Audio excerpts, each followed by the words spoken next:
Arzuka! Salut, je suis Marc-Antoine. Bienvenue dans Arzuka.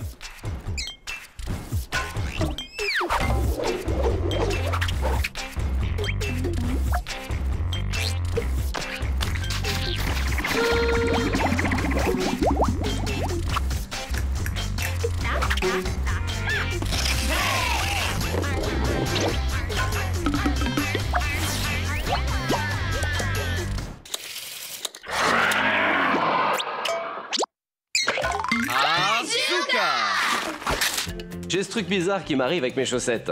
Je trouve une chaussette d'une paire, mais je ne peux jamais trouver l'autre. Alors j'ai toutes ces chaussettes seules ici et je me suis dit, qu'est-ce que je pourrais faire avec? Eh bien, je pourrais faire un Arzuka de chaussettes poulpe. Un chausse poulpe Zuka.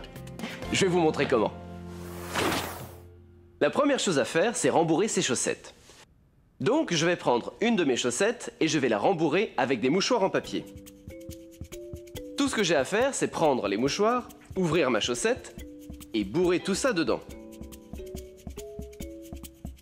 Chaque chaussette va devenir une tentacule de mon poulpe. Alors, je vais la rembourrer jusqu'à ce que j'ai l'équivalent d'une largeur de main qui n'est pas rembourrée. Et je vais faire ça à toutes mes chaussettes. Et quand c'est fait, j'ai ça. 8 jambes de poulpe. Enfin, jambes de chausse poulpe Zuka, devrais-je dire. Pour assembler mon chausse poulpe Zuka, je vais d'abord assembler 4 jambes par la partie qui est vide, puis prendre une chaussette et l'étirer sur les autres. C'est le démarrage de la tête de notre chausse poulpe Zuka. Ensuite, je prends les 4 autres chaussettes et je les ajoute à mon chausse poulpe Zuka. Puis j'étire une chaussette sur toutes les autres. Je me suis dit que ça serait cool d'avoir un chausse poulpe Zuka avec une tête bleue.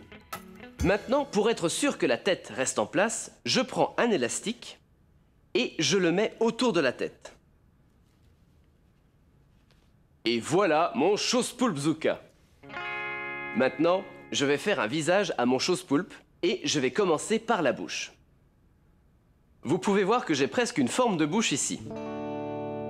Ensuite, je vais lui faire des yeux. Et pour ses yeux, j'ai une super bonne idée. Ces 2 boutons seront parfaits.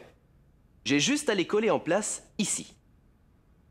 Et quand ils sont collés, j'ai ce petit bonhomme. Vous pouvez voir, ses yeux sont juste là. Bon, je ne vais pas m'arrêter là. Je vais ajouter encore quelques détails et je pense que ce serait bien d'ajouter des ventouses à ses jambes. J'ai ces petits élastiques. Je prends une de ses jambes, je la retourne et je place un élastique directement sur la chaussette. Bon, je vais faire pareil pour toutes les ventouses, et quand c'est fait, je les colle. Et quand c'est sec, ces tentacules ressemblent à ça. Plein de petites ventouses sous les tentacules. C'est déjà bien, mais ajoutons encore un dernier élément pour qu'il soit encore plus cool. Des dents. Je ne sais pas si les vrais poulpes ont des dents, mais c'est un chausse poulpe Zuka. Donc je vais lui en faire avec du papier blanc. Je vais lui faire des grandes dents rondes. Une fois que c'est découpé, il ne me reste plus qu'à glisser ça dans sa bouche. Et voilà, mon chausse poulpe Zuka a des dents. Si vous avez plein de chaussettes seules, vous pouvez faire tout un tas de petites créatures. Regardez ça. J'ai ce petit bonhomme ici. Et puis, j'ai fait un petit chaussette pingouin. Et ensuite, j'ai cette petite créature. Et il est super content d'être une chaussette seule. Quel Arzuka de chaussettes allez-vous faire?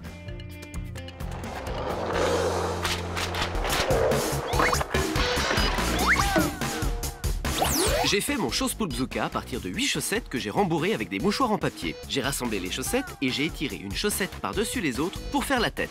J'ai ajouté des boutons pour les yeux et des dents que j'ai découpées dans du papier. Ensuite, j'ai collé des petits élastiques sur ses jambes pour faire des ventouses.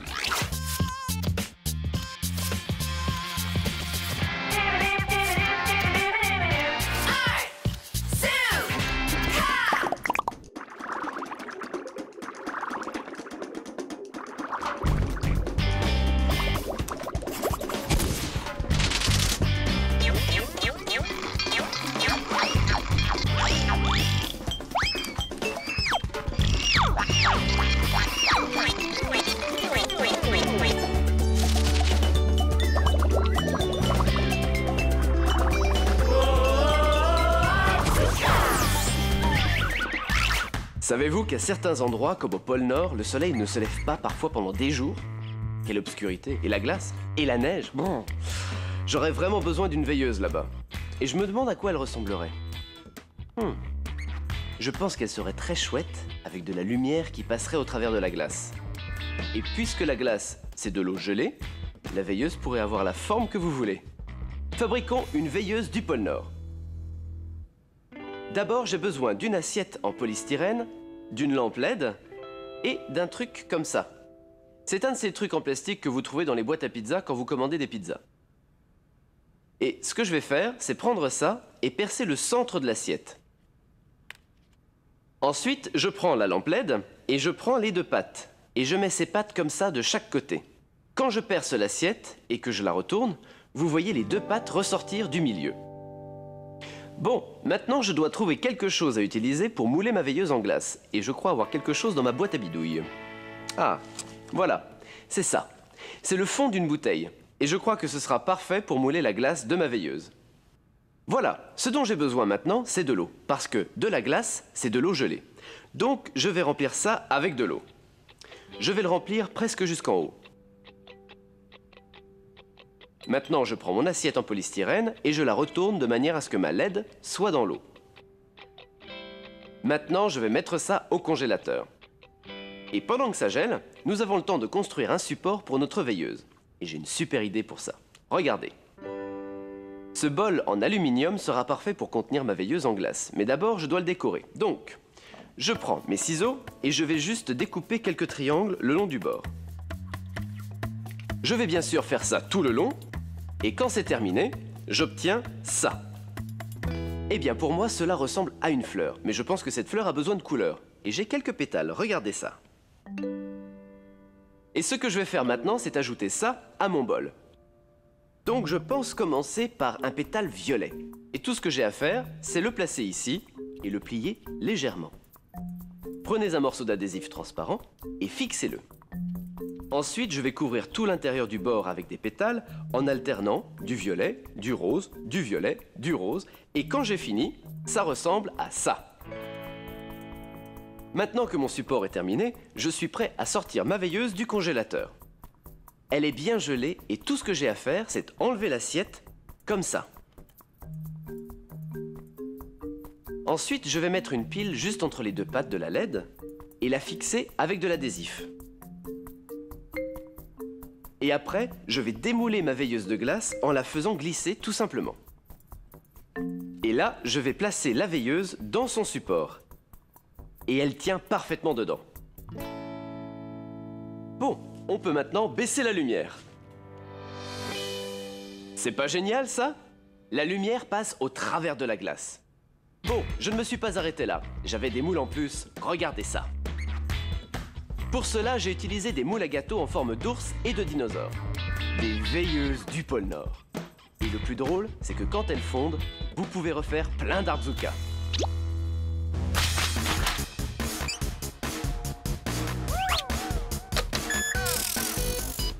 Pour faire ma lumineuse sculpture de glace, j'ai congelé une LED dans de l'eau. J'ai utilisé un bol en aluminium et du papier métallisé pour faire un support en forme de fleur. J'ai placé une pile de montre entre les pattes de la LED et j'ai retourné le tout dans le support. Tant qu'il fait froid à l'extérieur, ma lumière va durer longtemps.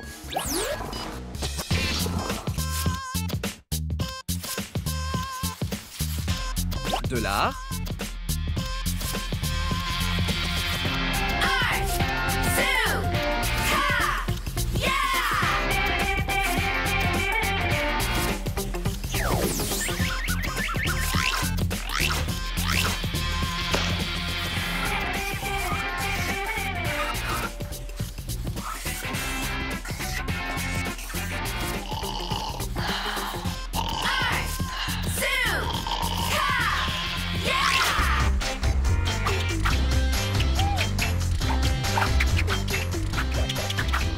Sac à malice. Le film de Sac à malice.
un défi Artzuka.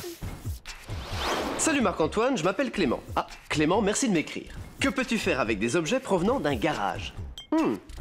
Voyons quel Artzuka je vais faire. Pas facile comme défi. Ah, j'ai une idée.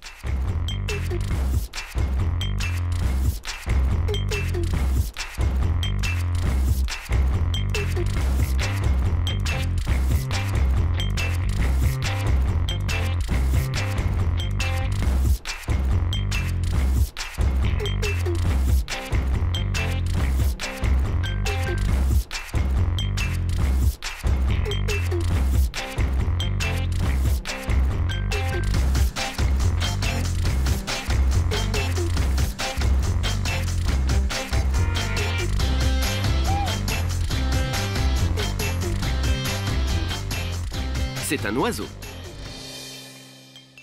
Tout est dans la façon dont vous le regardez.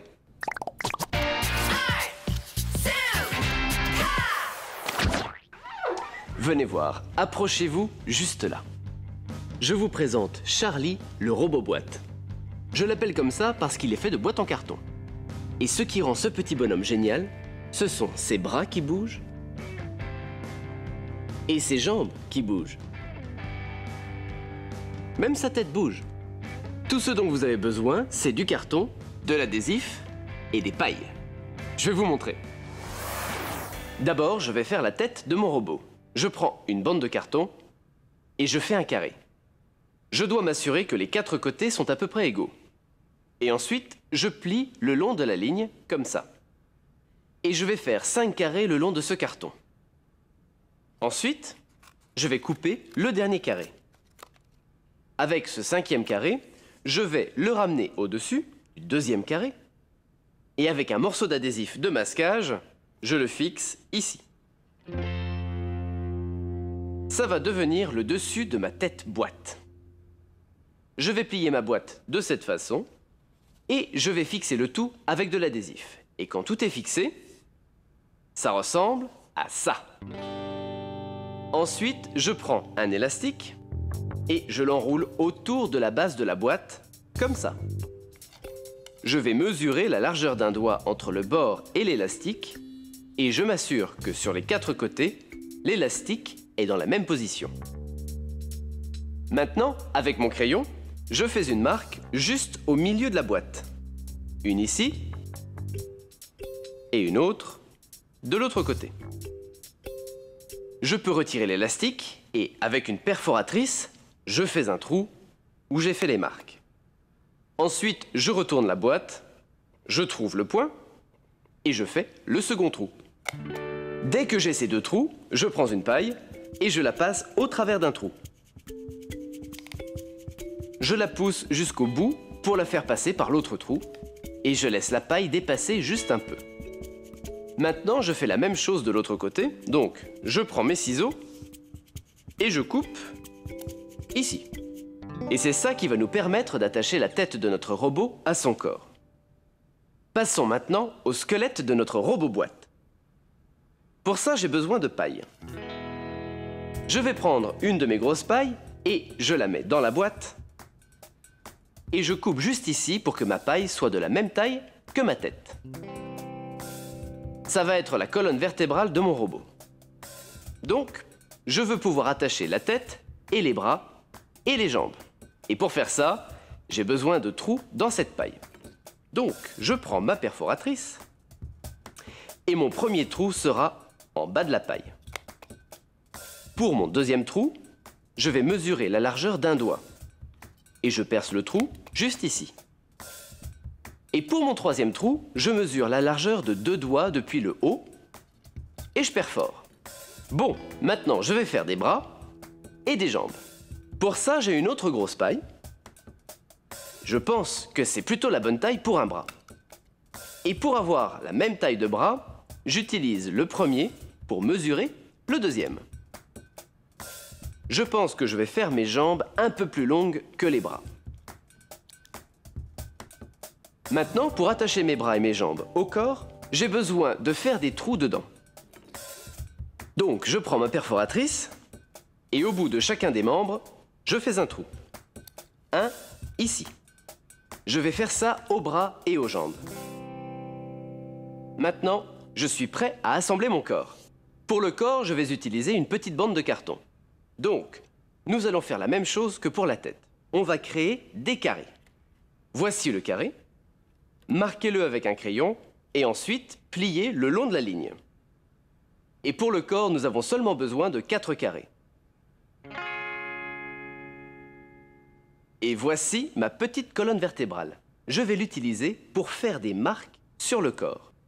Et je vais la placer sur le deuxième carré. Ensuite, avec mon crayon, je marque ces 2 trous, un ici et l'autre ici. Puis, je me déplace sur le 4e carré et je fais la même chose, ici et là. Une fois que j'ai ces marques, je peux les perforer avec ma perforatrice. Voilà, ces trous sont les points d'attache de mes bras et de mes jambes. Mais d'abord, assemblons le corps en pliant ces languettes et, avec un bout d'adhésif, je fixe le tout en place. Maintenant, je mets mon robot-boîte ensemble. Cette paille verte va maintenir les jambes. Je la pousse au travers du trou sur le côté du corps. Je prends une jambe et je pousse la paille verte au travers du trou de la jambe. Ensuite, je prends la colonne vertébrale et la passe dans la paille verte. Assurez-vous que la colonne vertébrale soit dans la direction opposée aux jambes. Ensuite, ajoutez l'autre jambe et poussez la paille verte au travers du trou de l'autre côté de la boîte. Maintenant, on peut ajouter les bras. Donc, je vais prendre ma paille violette et la faire passer à l'intérieur de la boîte, au travers de la colonne, et de l'autre côté, comme ça. Et vous voyez, on a un petit bout de paille de chaque côté. C'est pour que l'on puisse mettre les bras de cette façon. Et voilà, notre robot-boîte a des bras et des jambes. Et voilà comment il bouge. Vous voyez, ses bras bougent et ses jambes aussi. Le dernier assemblage, c'est la tête. Donc, je prends la paille rouge et je la fais passer dans le trou sur le côté de la tête et ensuite, j'attache ma colonne à la paille. Donc, je prends la colonne, je la fais passer dedans et quand elle ressort, je la fais passer dans le trou sur le côté de la boîte. Bon, mon petit bonhomme a besoin d'un visage et de mains et des pieds. Pour le visage, je vais utiliser un peu de marqueur. Et je lui fais 2 grands yeux et une petite bouche. Et pour les mains et les pieds, eh bien, j'ai découpé des petites mains juste ici et je les ai coincées dans la paille. Et voilà comment ils bougent. Pour les pieds, j'ai fait la même chose. J'ai pris des petits morceaux de carton, je les ai coupés en forme de pieds, puis collés aux jambes, et ils bougent comme ça. Et je ne me suis pas arrêté là. J'en ai fait quelques-uns en plus. Regardez ça. J'ai ce petit gars-là. Je suis un robot boîte Hardzuka. Tu peux toi aussi en faire un. C'est l'heure du message de sécurité Hardzuka.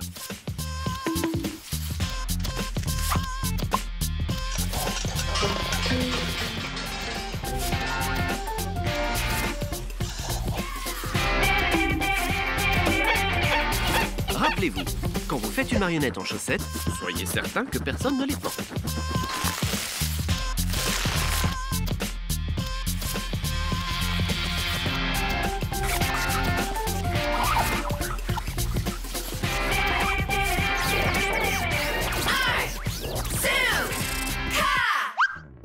Un défi Hardzuka. Pour mon défi recyclage Hardzuka, j'ai décidé de faire quelque chose avec un filtre d'évier et une règle. Je les ai mis dans un film avec sac à malice. Venez voir ce que j'ai fait. J'ai aussi mis quelque chose d'autre dans mon film. Un bouchon. Voyez si vous trouvez l'endroit où je l'ai utilisé. Maintenant, asseyez-vous et profitez de votre séance cinémagique Hardzuka. Voici la règle. Et voilà le filtre d'évier.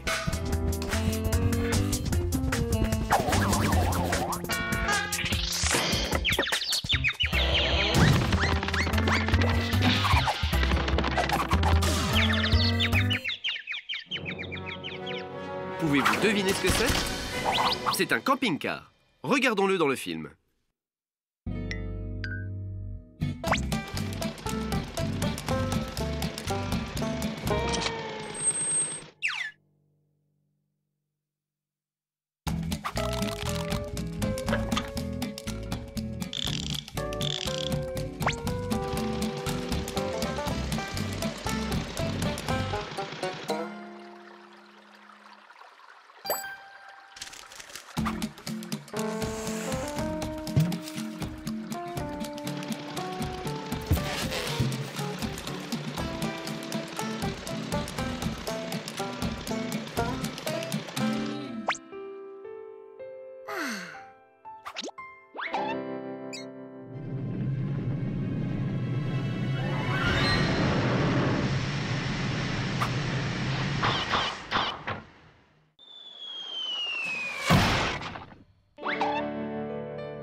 Vous avez aimé le film? J'ai fait un camping-car avec un filtre d'évier et une règle. Oh, avez-vous vu le bouchon? Regardez de nouveau où je l'ai utilisé. Je vous mets au défi de faire quelque chose à partir d'un filtre d'évier et d'une règle. Soyez créatifs, tout marche. Alors, quel Arzuka allez-vous faire aujourd'hui?